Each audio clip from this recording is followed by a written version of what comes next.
Our story begins by introducing Erica Simons, a 20-year-old teenage drama movie guru. When she was younger, she dreamed of having a school like the ones in the movies she loved. What she wanted most was to decorate her diary as if she were the protagonist of a movie. She also wished to have an all-pink bedroom despite her mother's protests. And on top of everything, she dreamed of having a very handsome boyfriend. But in reality, she was trapped in a gray, dark, and discouraging world. A world she wanted to free herself from. Instead of decorating her diary, she filled her study planner. A pink bedroom? How could she decorate her room if it was a rented place aimed at college applicants, and it was forbidden to put things on the walls? As for the hot boyfriend, the only men who talked to her were weird guys at the bus stop who asked her to fill out questionnaires. Well, it's not like she had much hope of becoming the main character in a teenage movie at that age. Erica picked up her phone and realized there were only 30 days left until the college entrance exam process. She was very determined to get into college and knew she had to give it her all. However, the exhaustion was much greater than her determination, and Erica began to doze off. Startled, she suddenly woke up wondering how long she had been sleeping. The young woman was already tired of her study routine and thought it would be better to grab her tablet to take a break and return to her readings later. So she decided to watch American movies with the excuse that they were similar to her English classes. Since she wanted to watch something new, she decided to choose a movie called Once Upon a One-Night Mistake, as she believed it to be some kind of parody of a classic tale. And like an old woman complaining that young people these days no longer have values or morals. While watching the movie, she realized that the protagonists were childhood friends, and she muttered to herself, stating that spending a night with your best friend was the end of the world. Despite that, she seemed very entertained by the movie. The girl put the tablet aside. What Erica wanted most was to be the protagonist in a teenage drama. She was dying of envy because, due to her studies, she couldn't even go on dates. Quite sad. She sighed and imagined that she wished to experience true love at least once in her life. While Erica slept, some kind of magic seemed to fly in front of her window. Then, in the dark room, a small creature that looked like a fairy materialized and looked at her while she slept. Holding her magic wand, the creature promised that she would make Erica's wish come true. In a deep sleep, the magical being told her to look for true love in the world she loved the most. A loud and distant noise woke our protagonist, reminding her of the beating of her own heart. The young woman suddenly woke up, opening wide blue eyes and showing off beautiful brown hair. When she opened her eyes, she realized she was in the middle of a nightclub surrounded by strangers, and on top of that, holding a drink. She didn't recognize the shoes, because apparently our protagonist didn't usually wear high heels. Looking at the glass, she didn't know if the drink was champagne or lemonade. Erica saw many young women in tight and elegant clothes, and the scene before her seemed absurd. In front of her, many people were dancing, and she thought all of it looked very much like a teenage drama. Because of the college exams, Erica had never been able to enjoy a nightclub. Letting a tear of joy fall, she was relieved to be able to experience this in a dream. So now it was finally time for her to enjoy it. She took the opportunity for Erica to go to the bar and ordered 3 rounds of drinks, frightening the bartender. Then she returned to the dance floor, swearing she would party until she dropped. After all, it was just a dream. Sometime later, at the nightclub bar, some young people were gathered. Some very drunk girls wished a happy birthday to a black-haired boy named Sebastian, who seemed quite uninterested in them. He knew it was his 18th birthday, but he was feeling deeply bored. The boy wondered how those women were having fun. Then Sebastian decided he would drink alone until he got really crazy. His friend Michael noticed that Sebastian wasn't excited and asked what he was doing stuck there, and he threw him onto the dance floor, telling the boy to go have fun. Sebastian walked indifferently onto the dance floor. Seeing so many people getting drunk, apparently the boy was the only person who wasn't having fun.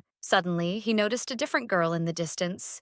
Sebastian noticed that he had never seen that girl before. Erica looked beautiful with that look, different from the life she led before. Admiring the young woman for her beauty, Sebastian's heart began to beat faster. He was no longer finding the party so boring. On the other side of the dance floor, Erica tried to see despite the many flashes of light. Finally, she spotted Sebastian there alone. Indeed, he was very handsome, with a beauty incomparable to any other man she had ever seen. Erica was loving that dream and hoped to wake up from it as late as possible. Suddenly, someone approached, calling her Tiffany. While the girl was thinking, a mysterious young man approached her. In front of her, another young man seemed to want her attention, but he was not as handsome as the other. He continued insisting on calling her, but the girl was lost in her thoughts. Quite irritated, the young man told her to stop ignoring him. That rude attitude caught Erica by surprise. Erica snapped back, asking what was wrong with him, and she said that if he was going to drink, he should behave himself. However, the furious young man moved even closer to her. Trying to get away from him, Erica tripped on her high heel and began to fall. As she was falling, the world seemed to move in slow motion. But before hitting the ground, that charming young man from the other side of the club caught her. Holding Erica by the waist, Sebastian asked the other young man, who was called Stanley, if there was any problem, but he simply snapped back, telling Sebastian not to interfere. Sebastian asked if he knew that girl, but before the other young man could answer, Sebastian told him to get out of there or he would call the guards. The two men stared at each other while Erica, tired of the situation, could only think that she wanted both of them out of her dream. As he walked away to leave, Stanley threatened Sebastian, saying that he would pay for this. After the stressful situation, Erica felt relieved that the unpleasant man was leaving. With a captivating look, Sebastian asked if she was okay. Erica was enchanted by Sebastian's beauty, while the young man asked if she was okay. Still enchanted by Sebastian's beauty, Erica thanked him. Surprising the girl, Sebastian asked if she wanted to dance. Erica was so happy that she could only think that this was the best dream of her life. The next day,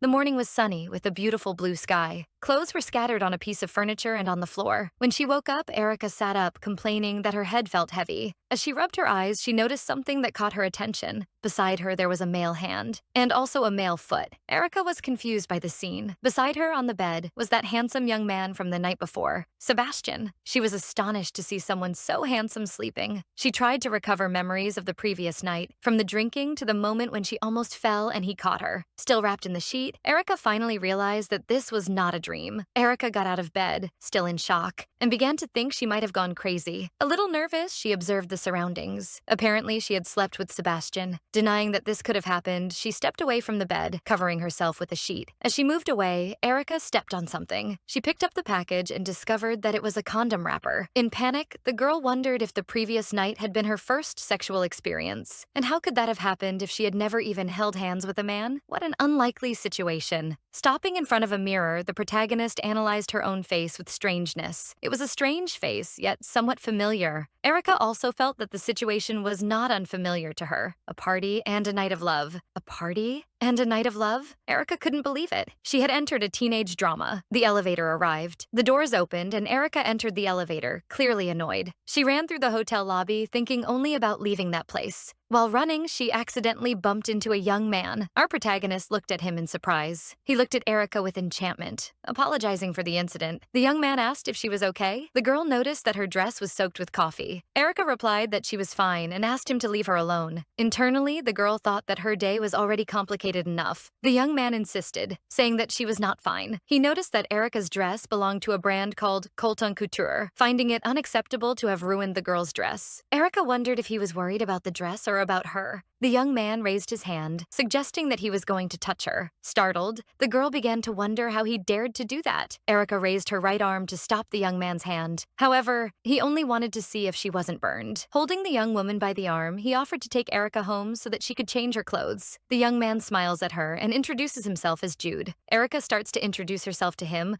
but realizes that she doesn't know her own name. Already in his car, Erica could barely remember who she was. While driving, Jude tried to guess whether her last name was Raymonds. Suddenly, it clicked. Her name in the teenage drama was Tiffany Raymonds. Next, Jude mentions Erica's supposed sisters, or Tiffany's, Marisa and Vanessa. Erica agrees with him, although hesitant and without knowing who the mentioned people were. Jude asks Erica if she is still drunk, and she turns her head toward him while the young man smiles. The protagonist thinks about how very kind he has been to her, considering they have just met. She thinks that maybe Jude is just someone who really likes to please others. Erica judges that despite everything, the situation is good because, apparently, he must know Tiffany's younger sisters. On the other hand, she assumes she will find out much more, including about the twins when she gets home, or rather, at Tiffany Raymond's house. But she wonders, what will happen to her from now on? Meanwhile, back at the hotel, Sebastian opens the door, still without a shirt and with his hair messy from the previous night, and comes face to face with his friends, destroyed after the night of partying and still a little drunk. The guys ask if he had a good night. Sebastian looks at the blonde guy while he carried the other friends inside, since everyone was defeated after so much fun. Sebastian merely nods with disdain. The four of them lie down on the bed. Their hangover was really bad. One of Sebastian's friends, Michael, the blonde one, asks if his friend had brought someone to the apartment last night. With a smile on his face, Sebastian replied that he did bring someone, but that he doesn't remember the girl's name, only that she was incredibly sexy. Michael then asks if he is talking about the blonde Sebastian mentioned last time, or if he is talking about someone else. Sebastian says he has no idea who he was talking about. Sebastian describes that Erica had a beautiful body, with blue eyes and long brown hair. Smiling and thoughtful, Sebastian can't get the girl out of his head and wonders where she might be, or if she might have a boyfriend. Meanwhile, Michael asks Marcus if he managed to get someone last night. Marcus replied that he almost did, but discovered that the girl was a virgin. In a judgmental tone, Michael asks his friend if he didn't spend the night with the girl just because of the idea that the first time had to be special. Marcus gets embarrassed, his face turning red, without answering anything. Noticing this, one of the guys says that it is very kind of him to think that way. Irritated, Sebastian listens to that ridiculous conversation without interfering. Sebastian quickly gets out of bed, claiming that he has a really bad headache and doesn't want to hear any of that. Marcus was also fed up with that subject. Then, Sebastian's red-haired friend looks down and finds an object beside the bed. The guy had just found a ring, and that caught Sebastian's attention. He quickly takes the ring from his friend's hand, who retorts by asking if it belongs to him. Sebastian explains that the ring belongs to the girl who was with him last night. Mentally, he assumes that she must have dropped it when she sneaked out. Marcus asks how Sebastian plans to return the ring, since his friend doesn't even know the girl's name. Another guy asks if he wouldn't like help locating her. Sebastian becomes thoughtful while his friends ask questions about the girl. He raises his hand, asking everyone to stop because he intends to handle the situation himself.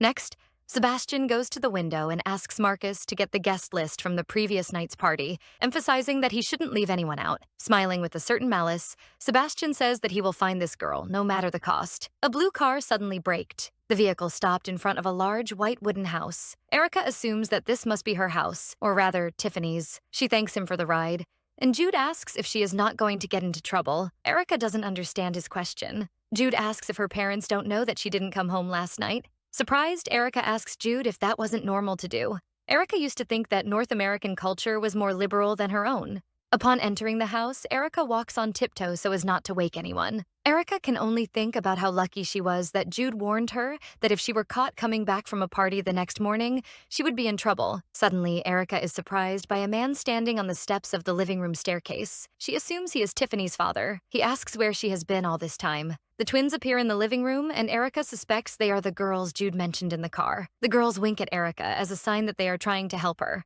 The two of them tell the paternal figure that the day before they were all studying for a math test at Jude's house, and Erica, or Tiffany, ended up sleeping there. The girls claim that they asked Jude to let their sister sleep there. Erica simply agrees with everything. Surprised, Tiffany's father asks how his daughter slept at a boy's house. One of the twins asks their father to calm down and says that there is no problem because Jude does not like girls. In the background, Erica is surprised to hear this information. After that, Erica and the twins go upstairs while the girl's father says that she should still have called and that they can talk about it later. When Erica is heading to her room, the twins call her and ask where she really was and what she had done. One of the twins assumes that she was with a guy and wants more details. Erica enters the bedroom and says that she will talk later about everything that happened. After putting on her pajamas, Erica falls onto the bed and tells herself that she said she liked American shows but that she did not want to be part of one. Turning from side to side, she tries to understand what went wrong and how she ended up in that teenage drama. She stops and starts trying to remember everything that happened the night before. Erica remembers that she was watching an American show. While she was trying to remember, her phone started ringing and vibrating. Erica saw that there were 46 unread messages. In the messages, it was Tiffany's mother asking about a ring that the girl had promised to give her as soon as she got home, and that the ring was a family heirloom passed down from generation to generation. At first, Erica does not understand what her mother is talking about. After all, Erica does not have any ring. Then, she thinks again and remembers that she had been wearing that ring until last night, at the party and in the apartment where she was with Sebastian. Frightened, she concludes that the ring was left in the apartment. Meanwhile, at the apartment, Sebastian reviews the guest list page by page and says that Erica is not on the list. Michael states that this is not possible. Not believing it, the red-haired and brown-haired friends look at Michael, who then asks if Sebastian is sure he saw the girl at the party. Disappointed, Sebastian thought he would find Erica on the list. He concludes that if he did not find her after 2 hours reviewing the list, then insisting on the papers is a waste of time. Looking at one of the lists, he wonders where she came from. Sebastian could not get Erica out of his head. He knows that he has never felt anything like this for past loves with the intensity he is feeling now for Erica. Sebastian even thought that everything was nothing more than a dream, because he had never seen anyone like her before. He would have even accepted that everything was just a dream if he had not found the ring that he now struggles to return, and thus be able to see the girl one more time. Then, he questions how he is so in love with the girl. After all, he is Sebastian Phillips. 5 days later, at Tiffany's house, Erica is in the backyard pool sunbathing for the first time in her life. She remembers how she envied that every teenage drama house had a pool like this. Who would have thought that she herself would enjoy a pool like this one day? But Erica also remembers that she has only been idle these 5 days since she fell into the teenage drama. She also learned some things about Tiffany's family. Tiffany's parents have been separated since the girl was born. The father remarried and had the twins, but Tiffany's mother remains single. The father's name is Charles. The stepmother is named Catherine, and the sisters are Vanessa and Marissa. She also discovered that Tiffany used to live with her mother in Los Angeles, and that she recently went to live in Washington, D.C., with her father and his family. And an important detail, the mother's name is Andrea Colton, chief designer of Colton Couture. From everything she learned, Erica understood that the ring is a family heirloom, and that she must have dropped it at the party. So, based on her entire journey as a teenage drama guru, Erica concluded that the story she had fallen into was connected to the story of Cinderella, and that the ring lost at the party was her answer to escape the teenage drama. But Erica was worried because she had no idea how she was going to recover the ring. She did not remember the full Cinderella story. Jude, who was on the lounge chair beside her, tried to calm her down. Then he tells her to stop thinking about the ring and says that he will take her to the most incredible party at Georgetown Trinity. She asks what party that is. Jude replies that it is a party thrown by the biggest idiot at Georgetown Trinity, and that everyone who is cool will be there. And because of that, the guy Erica was with the night before could be there. Erica realizes the opportunity she has to find the ring and asks Jude to be her fairy godmother for a day. Staring at Jude's closet, Erica is enchanted by the makeup and clothes inside it. Jude asks Erica if they can start the transformation. Erica realizes that Jude is even more excited than she is to get her ready for the party. When it is time to choose the clothes, Jude hands some to Erica and asks if she needs a bra. Then, while taking care of Erica's face, Jude comments that she has perfect skin. Jude asks her to close her eyes while he uses his magic to transform her into the most beautiful woman in Washington, D.C. When the makeup is finished, Erica looks at herself in the mirror and is happy with the work he has done. Erica was so satisfied that she asked Jude to be her fairy godmother forever. Jokingly, Jude asked if she was rich because his fee is high. Arriving at the party, the music was already playing loudly. Jude and Erica observe the people in the house and by the pool, and the young man tells her that he is sure that all the cool people in the city were there. Erica stops to look at the women at the place. All of them were very beautiful. She remembers that this is no coincidence, since she is in an American teenage drama, and that she can dress like she never dreamed of before. Soon after, some people start to surround Jude. Erica realizes that her friend is quite popular. She understands that he can survive the moment and decides to go look for the guy who might be holding her ring. Besides, she thought, people throw parties like this to meet people, so it must be the perfect opportunity. And who would have thought that a ring could decide a person's fate so much? He takes her hand and the two of them leave the crowded area. Then he confesses to her that the situation almost made him think that he might have just dreamed that he saw her. Erica thinks about those sweet words coming from a young man with an equally handsome face. Sebastian asks what her name is. She agrees and says that her name is Tiffany Raymonds. Sebastian reacts in surprise. He asks if she is Tiffany Raymonds, the stick girl. She asks what is wrong, what he is talking about, and whatever stick girl is. She did not like that at all. He says that he is Sebastian Phillips. She asks what is so important about that. Erica states that she does not know him and asks him to return the ring while she wonders why he suddenly became so cold. He is surprised to hear Erica say that she does not know him. He says that the aggressor never remembers what they did. Sebastian states that she tried to kill him. He cannot believe that he slept with the stick girl and asks if she had not moved to Los Angeles after being expelled. She keeps wondering what he is talking about and can only think about getting the ring back. Moments later, Sebastian returns to his apartment, opening the door all at once. Sebastian's friends ask what happened. He says that he found the girl he slept with on the night of the birthday party, but that there is a problem. The girl is Tiffany Raymonds. The friends are surprised. One of them asks if it is Tiffany, who used to be Sebastian's enemy back in school. Sebastian brings up memories of his own childhood, of the times he fought with Tiffany. He remembers how he called her stick girl, and she called him crybaby, of when he cut her hair and she threw food on his head, of how they competed for the best grades. But everything changed during a baseball game. In that situation, Sebastian had called a foul on her. Tiffany did not accept it. As usual, in the midst of the rivalry, Sebastian and his group were provoking her. The stick girl got very angry. Then Tiffany hit him with a baseball bat. Sebastian had broken his arm in 3 places. After that, she was expelled. Sebastian's friends comment that after all these years, the stick girl has become beautiful. One of them asks if he is sure that it was her. Meanwhile, Erica was still distressed for not having managed to recover the ring that she believed was the solution to return to her old life. In another space, a long platinum-haired young woman is on the phone.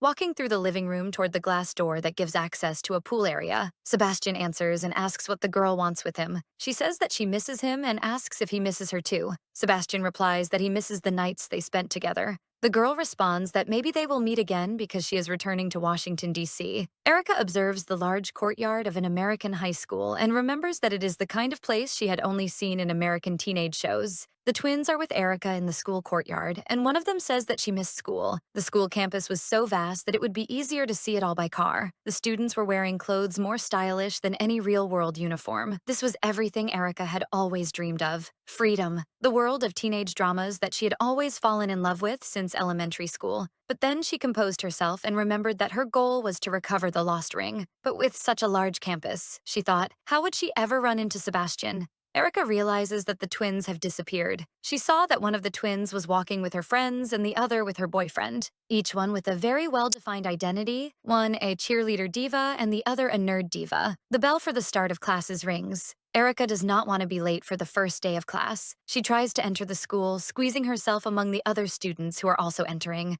Erica arrives in her classroom and the teacher begins the roll call. Jesse Adams is called and answers present. Gage Atten is also called and also answers present. And now, the teacher calls Erica's name, or rather, Tiffany Raymond's. She confirms her presence in the classroom.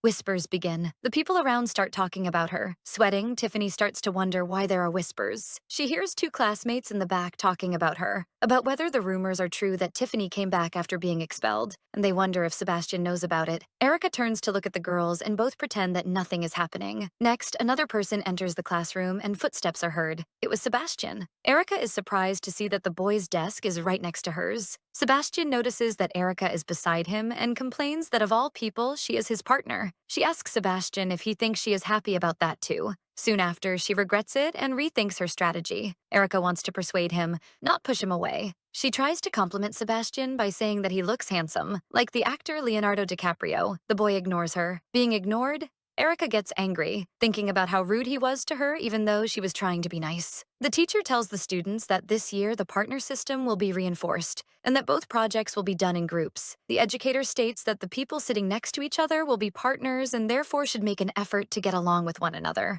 Next, Sebastian says that it will be a bad year. Erica is surprised. Raising his hand, he voices to Professor Cohen that he wants to change partners. He says that every time he sees Erica, he fears for his life. She asks if he is not exaggerating a little. Did she try to kill him? He says that he could have died. Erica tells him to shut up. The classmates comment among themselves about how aggressive Tiffany and Sebastian are with each other. One of them comments that he believes it is a lover's quarrel and that soon they will be very close together. Tiffany says that he provoked her first. Sebastian says that she was violent with him first. In the background, the teacher loses patience with the argument and sends both of them to the principal's office. Drinking tea, the principal talks about how time flies and about how Sebastian and Tiffany used to spend time together in 6th grade and that he does not know if it is destiny or not, but the three of them are there together once again. However, the principal reflects that seeing them there, fighting like children, makes him feel very sad. Politely, Sebastian disagrees with the principal and says that his relationship with Tiffany was actually more like cat and dog. The principal disagrees with Sebastian and says that he can see through both young people. He says that both of them have their claws out, trying to hide what they really feel for each other.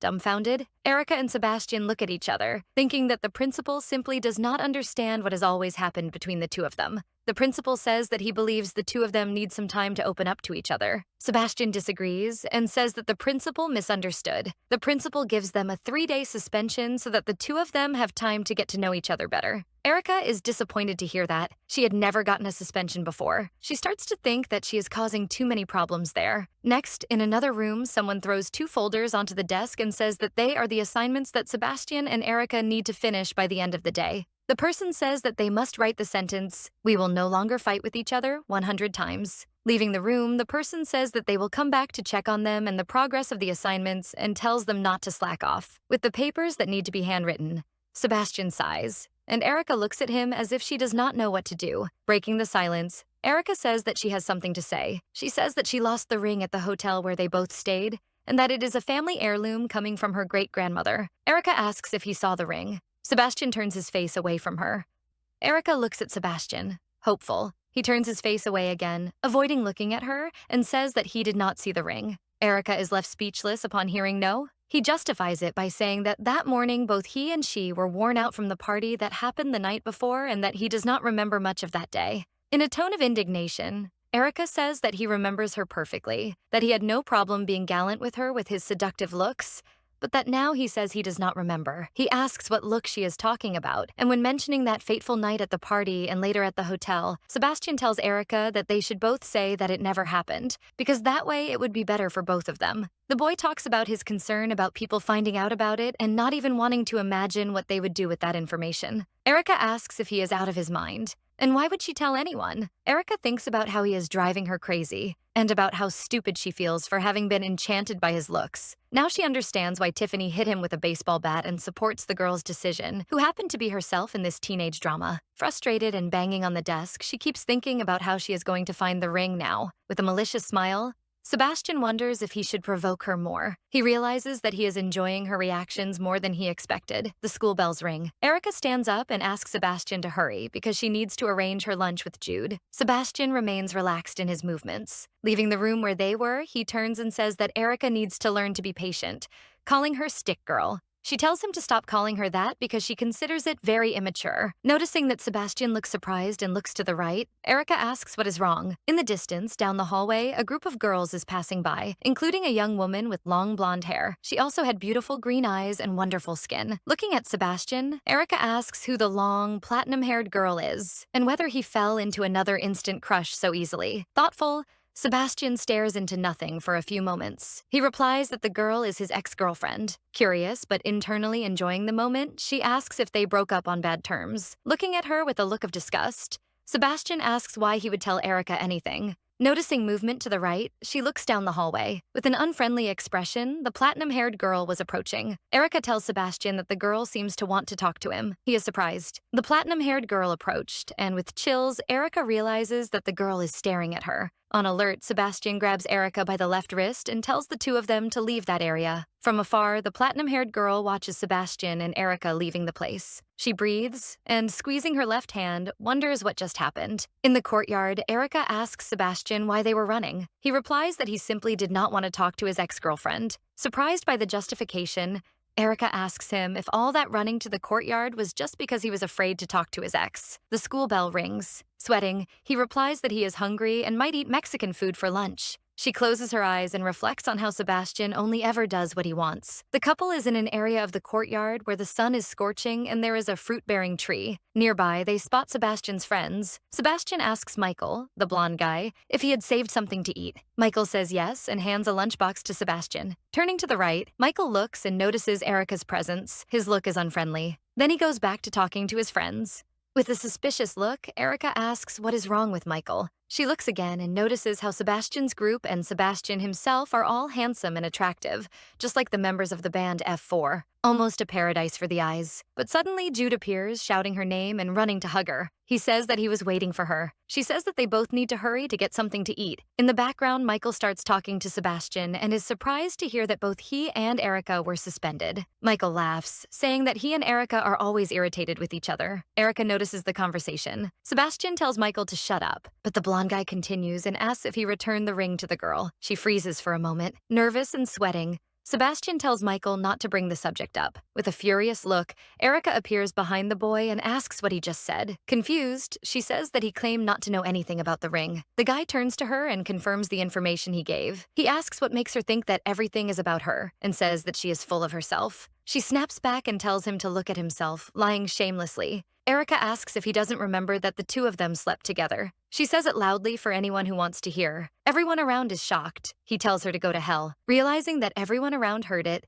Sebastian panics. One girl who heard it reassures herself about what she just heard. Another one cannot believe it. Other girls start sending messages, taking pictures, and asking when it happened. The girls continue the comments. One of them says that it is crazy to have a scandal like that just as school ends. Another says that she also wanted to sleep with Sebastian, and another says that the stick girl slept with him. But the comment that irritated Sebastian the most was one of them thinking that the boy and Blair the blonde girl would stay together forever. Paying attention to her surroundings, Erica starts to worry when she realizes that the information she let slip seems to have more weight than she imagined. But internally, she thinks she does not care that much. After all, it is not her real life anyway. The school courtyard is radiant with sunlight. The trees are alive and the buildings of the institution are bright in the morning. Entering the school, Sebastian leans against one of the lockers and thinks that he thought he was going to die. He concludes that it would be safer to stay in the suspension room. After all, there would be no one there except him and the stick girl. Suddenly, a guy appears in front of Sebastian.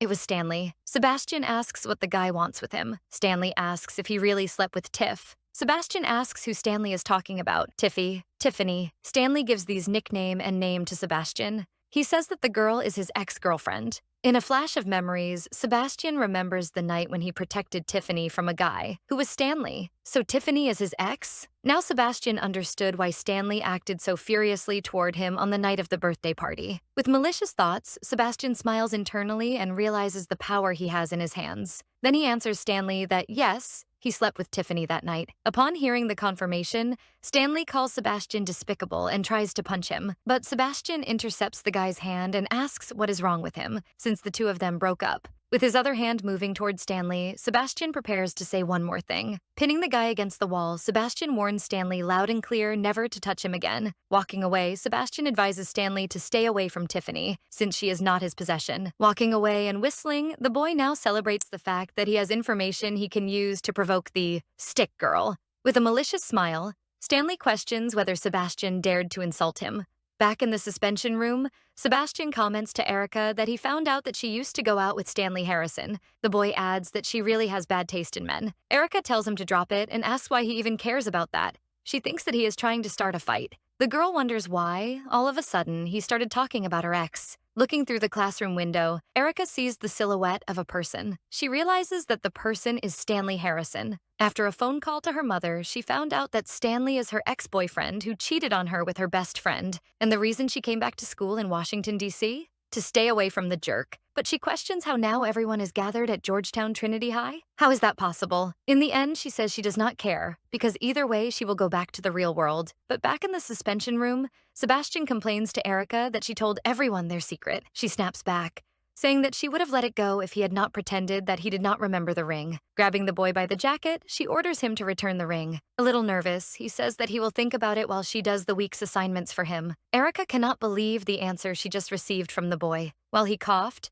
she rummaged through her bag and asked Sebastian if he knew what the rod of love was. He asked what she was talking about and said he had never heard anything so stupid in his life. Erica replies that it is a special friend used to punish naughty children in a small country in the East. Showing the object, she orders him to return the ring, or he will feel the taste of the rod of love. With his eyes closed, Sebastian is weakened and has a bandage on his left cheek. He screams in pain after stretching a muscle. The boy feels like his head is going to explode. At the foot of the bed is Michael, the blonde friend who says that he lost again to the stick girl. The brown-haired friend asks why he and Erica fought this time. The red-haired friend asks if a concussion was not a bit too violent for a lover's quarrel. With a pale face full of fear, Sebastian asks his friends if they know about the rod of love. He cannot help but recall the traumatizing memory of Tiffany striking the rod of love, as if she had prepared some kind of weapon, probably a replacement for the baseball bat. The boy says that it all started with Erica giving a long speech in which she listed several violent ideas. He recalls her asking if he would like to receive the rod on the palms of his hands or on his thighs, and also that she stated he could receive it on his backside if he leaned on the chalkboard,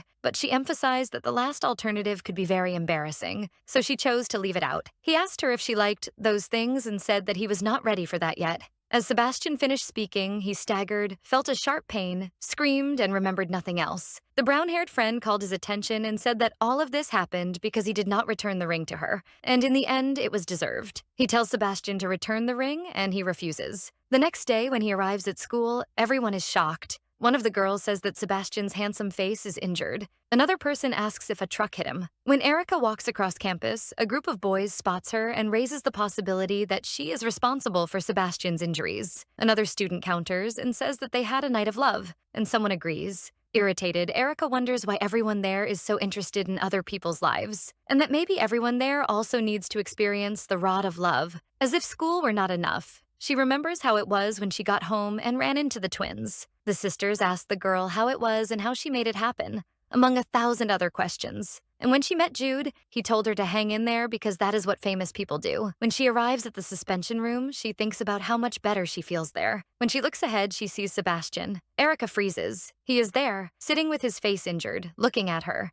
Embarrassed, she judges that the injuries are quite serious when seen up close. Sebastian tells her not to worry about the rumors because he said that he fell down the stairs. She becomes suspicious because he is acting very friendly. Erica agrees with him somewhat indifferently and says that she just wants the ring back. Sebastian refuses. He says that she was the first to break the promise they made to each other by telling everyone that they slept together. He adds that he does not know why that cheap ring is so important to her, but that it will not return to Erica's hands without a good fight. Erica cannot believe what she just heard. She lunges at him, orders him to give it back, and asks where he hid the ring. He tells her not to touch him. She says she only wants the ring. Outside the suspension room, Blair, Sebastian's ex-girlfriend, watches what is happening and calls the attention of both of them. She asks what the two of them are doing. Erica and Sebastian look at Blair, surprised. Blair says that, apparently, the rumors are real. Sebastian Phillips is dating the low-level girl, Tiffany Raymonds. Or stick girl. Internally, Erica cannot believe the insult, since Blair looks like a Twinkie, a thin American sponge cake. Blair comments that Sebastian even ended up with his handsome face injured and that she feels sorry. Erica asks what Blair has to do with the situation.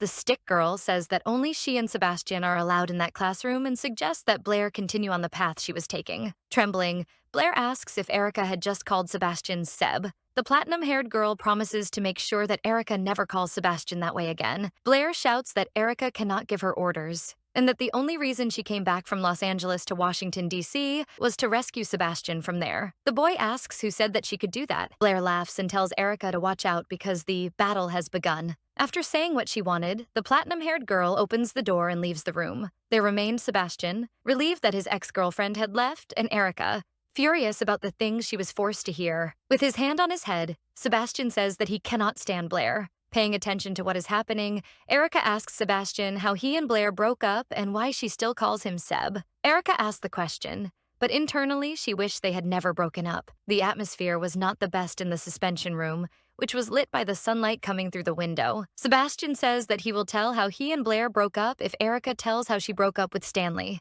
In French, Erica asks if she really has to talk about how she broke up. Sebastian says yes, but in his thoughts, he wonders why he wants that information if he does not even like her. She says that he cheated on her with her best friend. In fact, she understands that she is talking about Tiffany Raymonds, not herself. Sebastian is incredulous upon hearing Erica's account and says that he was also cheated on by Blair with his older brother. Erica is left open-mouthed by what she has just heard. She starts to think that Blair must be out of her mind to do something like that. Indignant, she asks him how Blair was capable of doing that, and how Sebastian's own brother did that to him. Erica says that she is shocked and thought things like that only happened in American teenage shows. She asks whether all American teenagers are this open. Seeing Erica's reactions, Sebastian starts to wonder why she is so nervous, but he concludes with a discreet, malicious smile that this reaction is not so bad after all. Soon after, Sebastian suddenly stands up from the chair and starts questioning what he is thinking.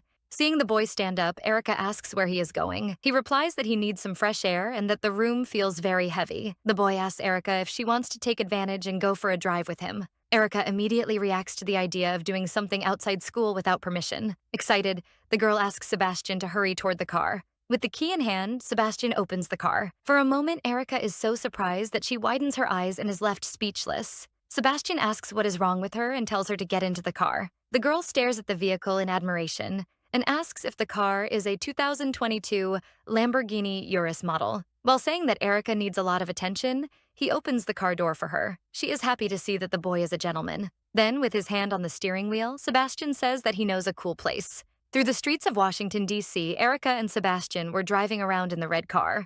Erica sat in the passenger seat, amazed by the situation. The car was very fast. She noticed that the car smelled good and asks if Sebastian had bought the vehicle recently. He said yes, that he bought it on his birthday, and that it is a family tradition to buy the most expensive car possible when one comes of age. Erica cannot believe what she is hearing. In the real world, she did not even have a driver's license, let alone a car. Besides that, she was repeating attempts to pass the exams to enter university. She looks at Sebastian driving in his uniform and thinks about how inconceivable that would be in South Korea. Erica prays that Sebastian drives safely. Sebastian asks why Erica is staring at him like that, and if she has noticed once again how amazing he is. Disagreeing with the boy's statement, she just starts yelling. ordering Sebastian to give her ring back. The boy warns her to be careful because he is driving. Sebastian and Erica are entering a cafe. Looking to the right, Erica notices that Stanley is there in the outdoor area. She tells Sebastian that her ex is there and hides behind him. Erica becomes worried about what might happen if she runs into Stanley again. He asks her to do exactly what he tells her. Stanley enters the establishment. Erica's ex, or rather Tiffany's ex, notices that the girl is in the cafe and is surprised by the scene he sees. Sebastian grabs Erica by the waist, bringing her face close to his, and says that she looks especially beautiful. Stanley watches the couple, and Sebastian says that Erica has an eyelash on her face, but that even that is cute on her. Sebastian tells Erica to be careful because he does not want her to get hurt. The girl is already irritated by the boy's acting. He tells her that the two of them should go eat, asks what she wants, and says that he will pay for whatever she wants to eat. Erica finds what is happening strange, but just follows the script and says that she wants a latte. Sebastian says that he will do anything for her. Indignant, Stanley watches and thinks about how Sebastian can say something like that without hesitation. Stanley calls out Tiffany's name. Stanley asks if Erica is really dating Sebastian, whom Stanley considers an idiot. The girl asks what that has to do with him, since he was the one who cheated on her. Stanley says that one day Sebastian will stab her in the back. She snaps back, asking if it would be the same thing Stanley did when he cheated on her with her best friend. The boy says that everything was just a misunderstanding and that she is the only woman he has ever loved. She says that it is too late, that her decision is made, and that Sebastian is much better than him. Stanley asks if that is how she is going to play it. Tiffany's ex leaves the establishment, telling her to wait and see, because he will not just stand by watching everything that is happening between her and Sebastian. When Sebastian returns with the lattes, he asks Tiffany if he has already left. The girl replies that Stanley left very easily. When Sebastian boasts about the possibility that Stanley left because he did not want to get beaten up by him, Erica thinks that she should have let the two of them fight. Sebastian then tries to put a candy into her mouth, calling her sweetheart. Seeing the scene, Erica feels chills. She asks him to stop. A cup of latte is on a stone table. Sebastian comments about the two of them having pretended to be a couple in front of Zach. Hearing this, she squeezes the latte cup with her right hand and comments that the acting was frightening. She asks him to stop talking about it. He says that he did it to help her. The boy comments that in the end, the act worked, but that Zach still loves her. Erica tells Sebastian to stop being ridiculous because Stanley cheated on her. He comments that she saw the look on Stanley's face and that it was clear that the boy cannot stand seeing her with another guy,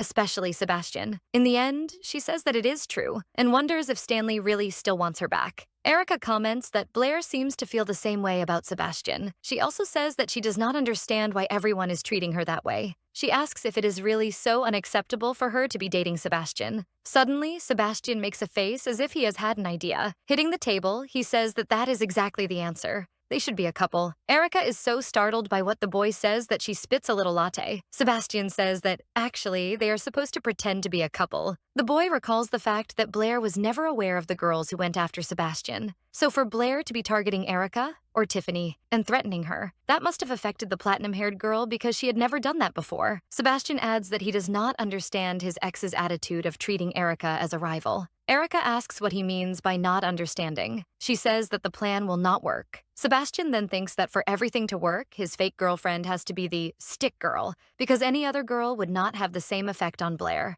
He feels that he needs to convince Erica to agree to the plan, so he proposes a deal. If she agrees to pretend to be his girlfriend and the two of them get rid of Blair and Stanley, he will return the ring to her. The girl is caught off guard by the proposal and wonders what she should do, because it is the first time Sebastian mentions the ring. She thinks about how much she wants to return to her normal life and how much she misses her friends and her mother. She decides to agree because she might never have another chance again. Sebastian reacts happily to Erica's answer. He congratulates Erica on becoming his fake girlfriend. At school, all the girls look in the same direction, incredulous. One of them wonders if she is not seeing things. Then, someone gets out of a red car. Erica was on her first day of dating Sebastian at Georgetown Trinity High, another day of class. However, the sound of messages arriving on cell phones does not stop beeping. A girl opens a photo on her phone showing Erica and Sebastian holding hands. As the couple enters the school, someone comments that Sebastian is dating the girl who broke his arm. Another person comments that going to bed with her was just a mistake. But that scene? Is Sebastian being threatened by her? Another comment says that Blair was the best match for Sebastian. But the worst comment is that Erica, or Tiffany, might be pregnant by him, and that is why they are together. Erica gets irritated hearing all the comments. Sebastian pulls Erica closer to him and wraps his right arm around her. One of the girls nearby admits that she is jealous and that she would also like to be in Sebastian's arms. The couple passes by Blair and her group. Speaking softly, Sebastian asks Erica to look ahead and smile. He reminds her that their alliance is not a joke, and that she therefore needs to be careful with her facial expressions. Looking at him, she wonders if Sebastian is really being serious. Pinching the boy's back hard enough to cause pain, she says that she only got into that situation because of the ring. With an unfriendly look, Blair watches the scene with deep disapproval in her eyes. In the suspension room, Sebastian says that Erica did very well at keeping calm. He asks Erica if she saw Blair's reaction and how she watched every step the couple took. He celebrates by saying that the plan worked. Erica questions whether the plan really worked. She says that school was not becoming a place to go. Erica remembers a conversation with Stanley when he said that everyone was talking nonsense about her because everyone believed that Erica was dating Sebastian. She was afraid of being attacked in some alley or something like that. Sebastian tells her not to worry about that because as long as she is his girlfriend, no one will lay a finger on her. Erica then continues to remember the conversation she had with her ex. In that conversation, Erica remembers Stanley asking if she still had not understood what was really going on. She snapped back, saying that she was done with him the moment she found out that he was cheating on her. He said that everything was a misunderstanding. Stanley remembers that they never had a real conversation again from the moment Tiffany understood that he was cheating on her, but he claims that he did not do it. After that, Erica becomes hesitant. Could he be telling the truth? After all, it was not she who went through all of that, but Tiffany Raymonds. He began to approach her and she became hesitant. Tiffany's ex says that he will explain everything. He says that the two of them used to be good together, and gently touching her face, he said that he wished they could go back to how they were before. Stanley asks if she did not want the same. On alert, Erica pushes Stanley back and, with the rod of love in her hands, asks the boy how he dares to lay his hands on a lady. Stanley falls to the ground and wonders what that object in Erica's hand was. As he gets up, he turns around to leave and says that Erica is not the girl he used to know. Hearing that, she confirms that she is not the same and kicks him out of the room. Turning her attention back to Sebastian in the suspension room, Erica looks at him and starts thinking whether everything the boy said is nothing more than thoughts he has about his ex, Blair. From her perspective, by the way Sebastian talks about Blair, there is a strong chance that he still loves her. The girl concludes that she will never be the leading actress in that romance theater that involves her, Sebastian, and Blair. Looking at Erica, already with her head lowered, Sebastian thinks about how Erica seems to be sad about having been betrayed by the person she loved. The boy approaches her, puts his arm over Erica's shoulders, and says that he understands her. He says that he is going out to get something they can eat. After some time, Erica wonders where he went and why he is taking so long. Did he go cook the food? Upon hearing the sound of the door opening, Erica smiles, thinking it is Sebastian with the meal. But who appears is her friend Jude.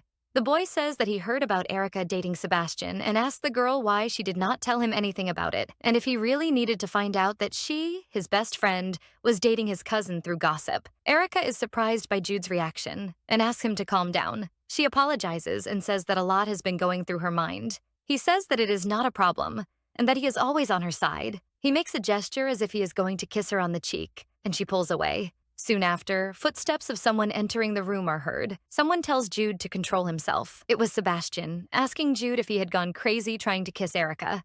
Looking back, Jude looks at Sebastian in surprise. With a slight malicious smile, Jude says that Erica belongs to him. With a smile on his face and finding it amusing, Jude asks Sebastian if he is jealous. Slightly irritated, Sebastian says that he is just fulfilling the role he agreed to play with Erica. Looking at the couple, Jude says that he knows they hate each other, but that they look beautiful together. Erica reacts with an expression of disgust. Turning to Erica, Sebastian remembers to tell the girl that they need to go to a party on a yacht that day. Because yes, in American teenage dramas that can happen. She asks the reason they need to go. He says that trying to fool Blair only with acting at school will not be enough to convince her. The boy says that she needs to be thoroughly convinced that they are together and that they love each other. Reluctant, Erica agrees and asks if she really needs to dress accordingly. When she starts to consider that she could wear a pair of her jeans, Sebastian and Jude look at the girl in surprise. Jude is intrigued by what the girl said and says that he gave her many clothes. Sebastian asks Jude to calm down.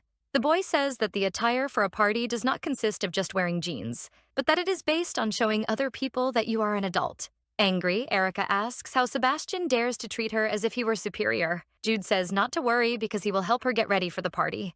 Later, Erica, Sebastian, and Jude were at the girl's house. In the bedroom, someone was in the closet rummaging through clothes and shoes. Trying on a dress, Erica wonders how many dresses she will need to try on and knows that Jude can transform her in moments, but that he can be too picky sometimes. In the background, Sebastian observes the dresses and comments on whether the piece looks too short or too colorful for Erica. Appearing once again in front of the two boys, she says that that dress is the last one. In the background, the two look surprised. She says that there is nothing left and that she will wear the black dress. Erica looks stunning in it. Jude says that she looks like a goddess. Sebastian says that the black dress is very good. However, while they were praising her, Erica realized that something was wrong. While looking at them, she saw that both were sitting on her bed. Jude became embarrassed, and Sebastian said that he lay there because he was tired. Irritated, she said she was referring to the boys' shoes and how they could lie on the bed without taking them off. She angrily asked the two if they have maids who do everything for them. Not understanding Erica's outrage, the boys conclude that she is just very exhausted,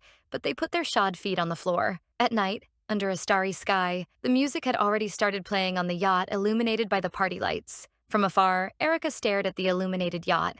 Accompanied by Sebastian, they walk toward the yacht, and he says that she can get very excited because all of Oakley's parties have been a great success.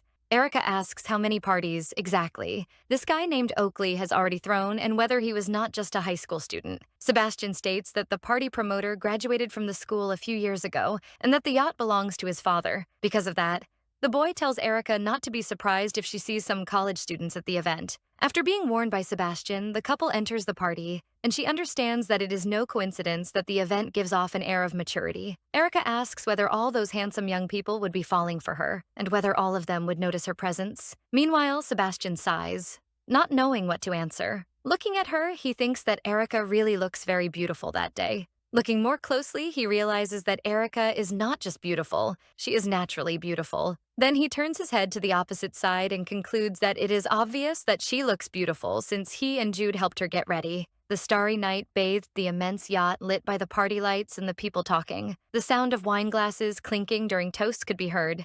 In the background, some people commented whether that was not Sebastian arriving at the party and who that girl accompanying him was. Erica looks around the space. She tells Sebastian that she hopes not to run into Stanley or Blair at the event. He says that there is a chance they might show up. Starting to pretend, Sebastian caresses Erica's face. She reacts by placing her hands on his chest and says that Sebastian never said that Blair and Stanley might be there. Sebastian asks if she should not hope that they would be present, or if she forgot the reason they are there, pretending to be boyfriend and girlfriend. Sighing, she replies that she just did not want unnecessary tension involved in the situation. She tries to think about what Stanley was like before everything and that she would not be surprised if he pushed her off the yacht as an act of revenge. He says, a bit ironically, that he did not know she was the type to think about the consequences of actions. He tells Erica that Blair is the daughter of a successful entrepreneur and Stanley is the nephew of a senator. Then he adds that it would not be surprising to see them at the event. Suddenly, someone calls out Sebastian's name. Approaching the two of them comes a well-dressed young man with short blonde hair. Surprised, Sebastian calls the young man Baxter. Erica thinks for 2 seconds and remembers that this is Blair's last name. The man accompanying Erica says that he was surprised to see the platinum-haired guy at the event and thought he was in Oxford. The young man replies to Sebastian, saying that his father made him come back to handle business. Shy, Erica follows the two's conversation from the background. Then she pays attention to the young man talking to Sebastian. She notices that he is very well connected, just like Sebastian, or even more handsome. Suddenly, the young man looks at Erica and asks Sebastian who she is. The young man answers that the girl is called Tiffany Raymonds, his girlfriend. Erica greets the young man, still trembling. Sebastian introduces the young man as Kane Baxter, Blair's older brother. Erica then understands that beauty is genetic. Kane greets Erica and says that Blair has been talking a lot about her lately. In her head, Erica concludes that 99% of the things Blair said about her are definitely negative. Kane says that it is not easy to make Blair angry, but that Erica managed to do it. Erica wonders if Kane is being sarcastic, but lets it go since he is very handsome. Nervously laughing, Erica says that she seems to have a gift for irritating people. Sebastian looks at her and asks ironically how she figured that out, since when it comes to that, she is a specialist. Before Sebastian could continue, Erica elbows Sebastian in the ribs, kind of trying to change the subject. Smiling, she says she has no idea what Sebastian is talking about. Laughing at the situation, Kane says that they are the perfect couple, and that Blair would be very jealous if she saw the two of them at that moment. Sebastian is surprised to find out that Blair is not on the yacht. Meanwhile, Erica wonders why everyone there is acting like cupids for her and Sebastian. Kane replies that Blair did not come. Sebastian says that he is relieved, and Erica is happy because she will be able to enjoy the party.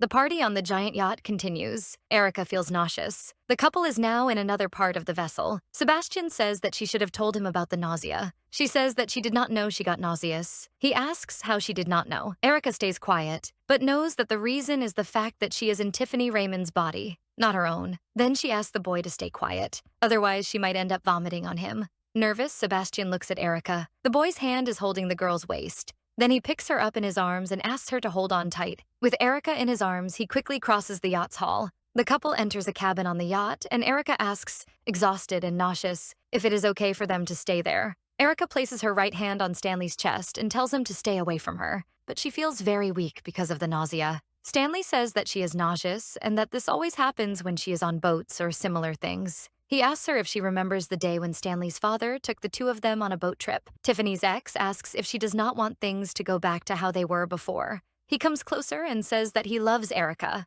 or rather, Tiffany. Right after that, Erica cannot hold it in and vomits on Stanley's shirt. Angry, he asks if she has gone crazy. While coughing, she replies that she warned him and asked him to stay away. He says that it was disgusting. She replies that he literally just said that he loves her. But Erica thinks again and understands that this was the perfect opportunity to escape and starts running. While Stanley is still complaining about the vomit and asking if she knows how much the shirt cost, Erica runs like never before in her life. The party on the yacht under a starry night continues. Sebastian was having fun and noticed that Erica was approaching. He asks if she is feeling better. After the party, the two continued pretending to be a couple for at least another week. And it was not that difficult since Sebastian was quite popular. Acting this way made it possible for the rumor that they were together to spread as much as possible. But finally the weekend arrived. To Erica's relief, the girl was leaning over on her bed, laptop turned on, French fries available for her. No matter what world she was in, Saturday would continue to be her favorite day. She puts some fries in her mouth and notices that they were very greasy.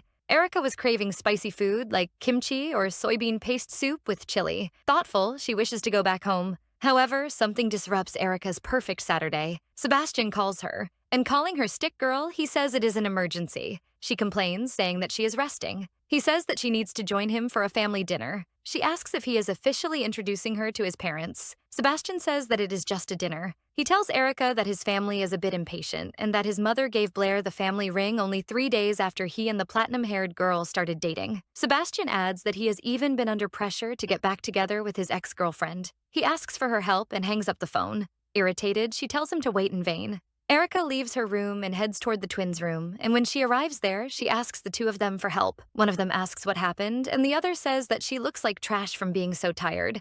Erica replies that this is her normal state. She says that she needs to go to dinner with Sebastian's family, but that she has nothing to wear and does not have much time. And the worst part? She needs to convince the boys' parents that they are really dating. How is she going to do that? One of the twins says that she did not understand anything Erica was talking about. Erica asks if there is really nothing that can be done. She looks at the twins' dresses and says that one of them will definitely solve the problem. While getting ready with the sisters' help, Erica tells everything that is happening between her and Sebastian and how it all started. One of the twins reacts with surprise when she finds out that Blair cheated on Sebastian. She is left speechless and stops using the makeup brush. The two twins, Marissa and Vanessa, start checking social media on their respective phones and ask Erica how Blair could have done that and how Sebastian's older brother could have done that. One of them points out that Seb's brother is indeed very handsome, but that does not make his and Blair's behavior acceptable. Dressed and standing near the bedroom window, Erica waits for Sebastian's arrival. Outside, the boy arrives with a red rose. He asks the twins where Erica is. They look at the boy with immense admiration. As Erica leaves the house, the girl's parents begin to ask what is going on. The twins tell their older sister not to worry, that they will find a way to cover up the whole situation. Erica grabs Sebastian by the arm and tells him for them to leave that place. The couple arrives at the building where Sebastian's family lives. The two of them enter through the front door. Erica begins to walk hesitantly. Erica confesses that she suddenly started to feel nervous. She says that it is not just about meeting a friend's parents, but a boyfriend's parents, and that she has never done that before. Sebastian smiles at Erica. He tells Erica how well the two of them have been doing over the past 2 weeks pretending to be a couple. The boy takes her hand. Erica regains her confidence and with a firm step and high heels, starts walking again. When they arrive at the apartment of her then-boyfriend, his mother greets her son as he arrives. His father invites her to sit down. His mother says that Erica is very beautiful. The stick girl feels relieved to realize that the atmosphere is much better than she expected. Sebastian formally introduces the girl as his girlfriend, Tiffany Raymonds. A silence settles over the dining room. Erica, who is in Tiffany's body, freezes and breaks into a cold sweat. The mother asks if she is the same Tiffany who tried to kill her son. Sebastian's parents stare at Tiffany as if she were an enemy. She becomes extremely embarrassed and starts to think she might feel sick to her stomach. Another relative of Sebastian, placing her wine glass forcefully on the table, begins to speak. She asks how two mortal enemies like Sebastian and Tiffany ended up falling in love. The couple is left speechless by the question they feared hearing at any moment. Sebastian begins to speak, saying that she is different now, and before he can finish, she raises her arm as a sign that she will continue. Erica says that she can explain everything. To do so, she would use all her experience as a guru of American teenage dramas. She says that everything started when she transferred to Georgetown Trinity High. The girl says that she used to be a nerd who did not like taking care of herself. She continues, saying that because of that, she suffered bullying as soon as she moved to the school where she studied, but that Sebastian was the only person who did not do that to her. She tells of a scene in which he offers his hand to her. In that scene, he is handsome, with radiant eyes and a sweatshirt that says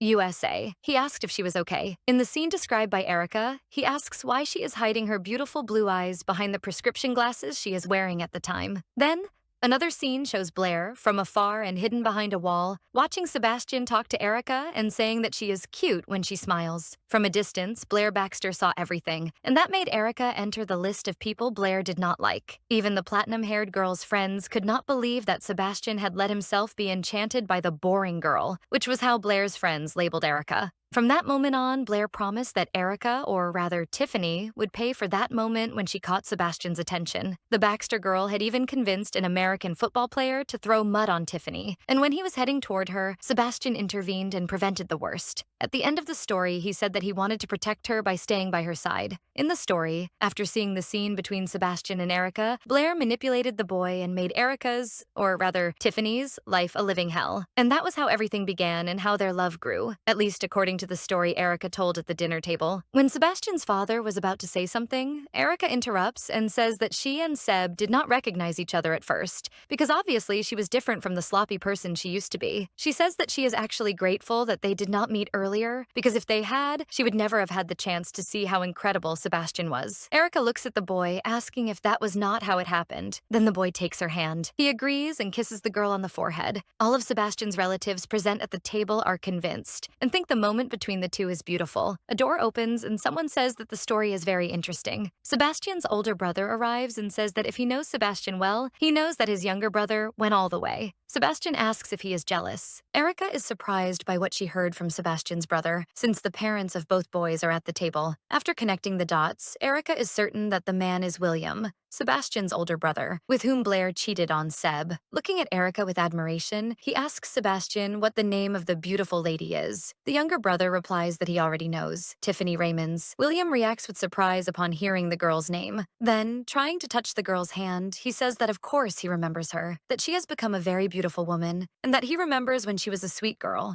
Deep down, she just wanted William to spare her from that annoying situation where he was trying to be gallant with her. William continued talking, saying that Sebastian should make sure not to lose Erica, because beauties like her are only found once in a lifetime. She thanks him, embarrassed. Erica concludes that William knows he is handsome. Freeing her hand from William's grip, she stands up, asks to be excused, and says she needs to go to the bathroom. While she runs to the bathroom, Sebastian is impressed by how she did not fall for William's advances. Impressed by the lack of interest Erica showed in him, William only increased the desire he feels for her. While she was in the bathroom, William tells Sebastian to hand Erica over to him when Seb no longer wants her. Clenching his left hand in anger, Sebastian tells William not to lay a finger on Erica. The boy adds that if William does that again, William interrupts Seb and says Blair's name. The older brother asks the younger one if he still hasn't gotten over what happened between him and Blair, and how he, William, could stop someone who is interested in him. Sebastian gets up from the chair in fury. His relatives react with surprise at the boy's attitude. His mother asks what is wrong with the two of them. With his palms on the table and his head lowered, he says that nothing is going on. He turns quickly and heads toward the door, saying that he needs to get some fresh air. William remains in the room where everyone was gathered for dinner and lets out a slight malicious smile while looking back in a Machiavellian way. Outside the apartment, there is a large courtyard with several benches, lampposts, and green areas. On one of these benches, Erica was sitting.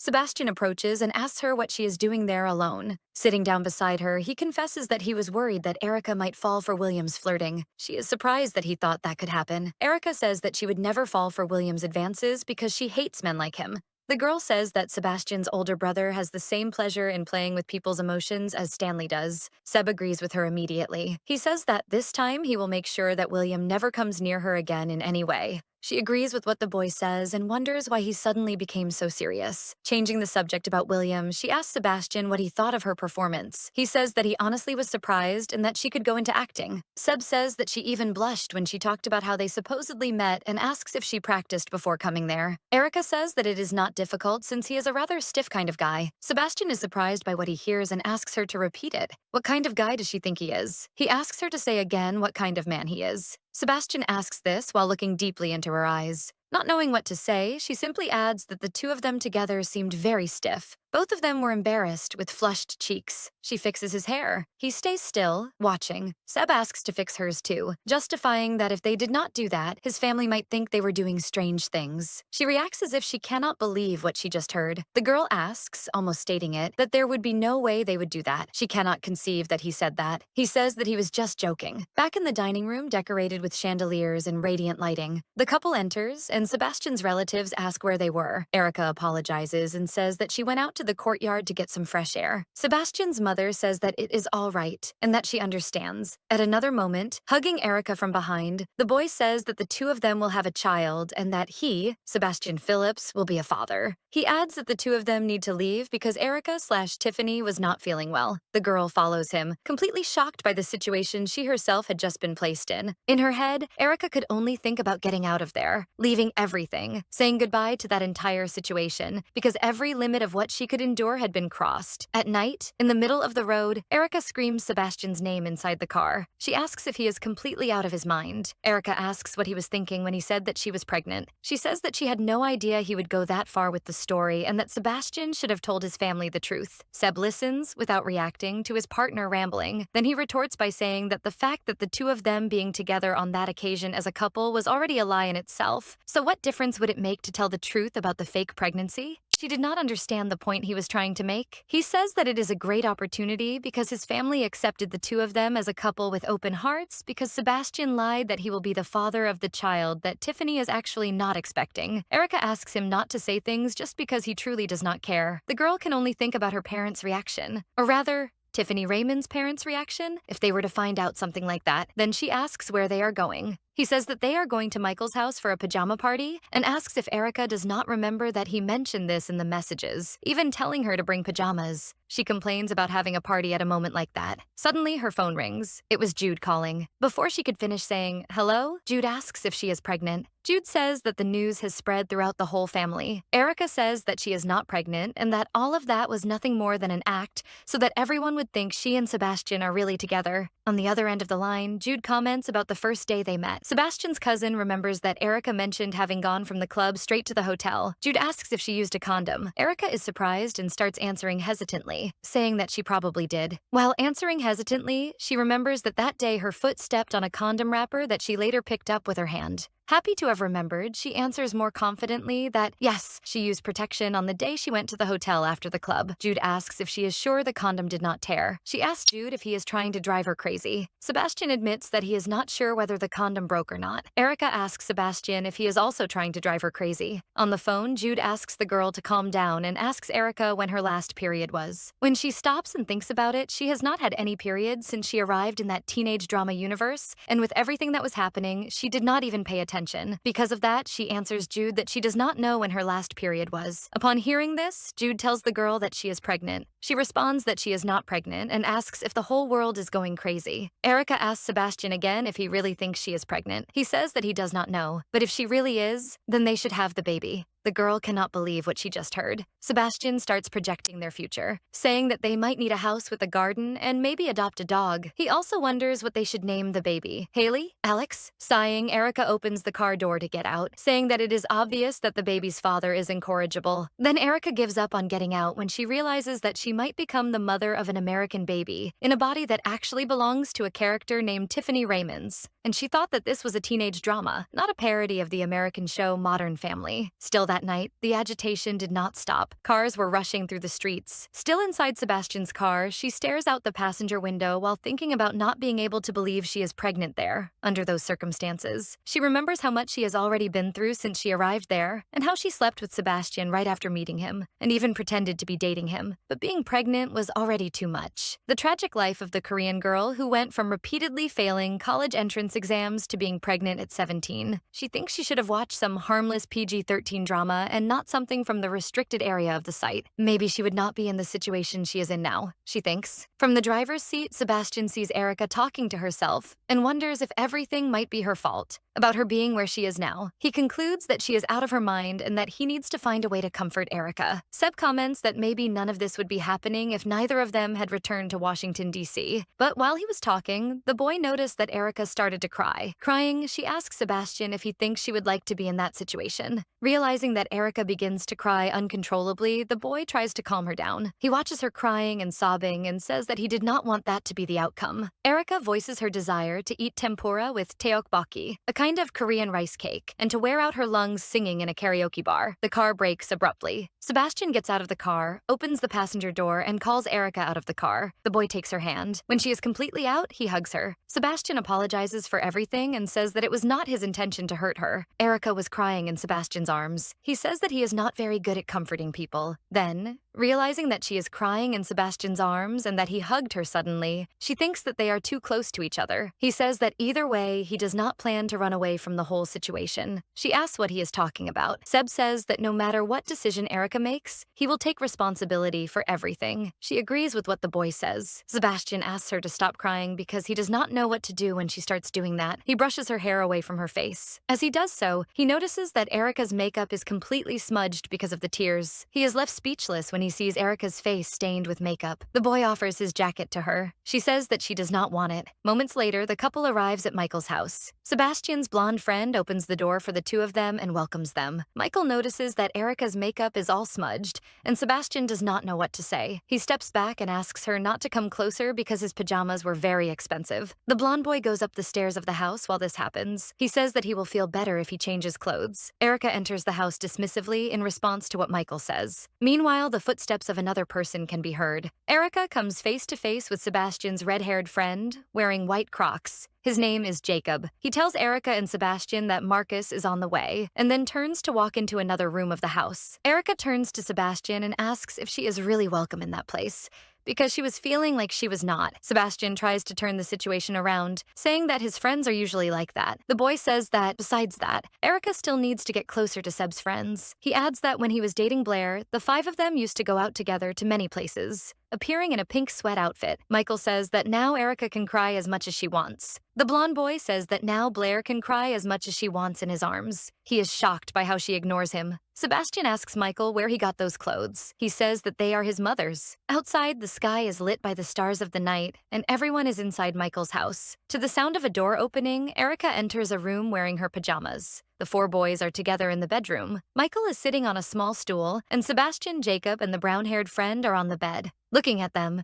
Erica remembers how attractive and handsome the quartet is. With flushed cheeks, she remembers how they look like a boy band because they are so handsome together. As she walks through the room, someone rings the doorbell outside. Michael goes to open the door and Jude is there. Michael shows Jude his mother's sweat outfit. Sebastian's cousin says that, actually, he should be the one showing off the extravagant outfit. From afar, Erica watches and comments that the two of them together are like a comedy act because they are arguing and competing over who is more fashionable. Meanwhile, Erica takes a sip of a drink. Jude notices and runs to warn her that she should not be drinking that. Erica tries to say that it is not an alcoholic drink, but the friend has already taken the cup from her hand. Sebastian's cousin says that it is bad for the baby. The girl can only say the word juice. From afar, Michael watches the scene without really understanding what he just heard. Baby? All of Sebastian's friends are surprised by what they just heard. Everyone asks Jude if he just said, baby? With one hand on his head and the other on his waist, Sebastian makes an expression of someone who is already tired of the subject. Meanwhile, Sebastian's friends ask in unison if the two of them are going to be parents. And that's it for today, everyone. I hope you enjoyed the story. What do you think so far? Is there anything you're curious about or excited to see next? And that family dinner? What was that? It was awkward from beginning to end. I felt the secondhand embarrassment from here. Erica is clearly not ready for any of this.